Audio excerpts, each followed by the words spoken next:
In this video, I am going to tell you how to add or remove watermark in your Redmi Note phone. So I will show you how to do it. You first need to open camera app in your phone, and after opening it, you need to click on three lines at the top right hand side. Now click on settings.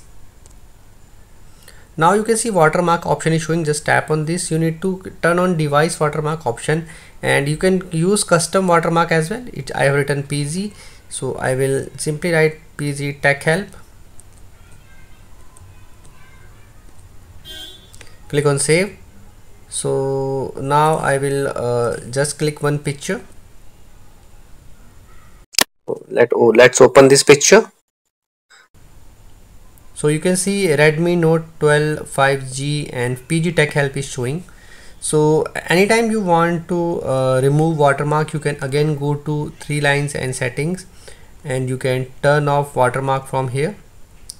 So I hope friends, now you will be able to use watermark properly or customize watermark in your Redmi Xiaomi Mi phone. So if you face any problem, you can comment below and I will make sure to give you reply.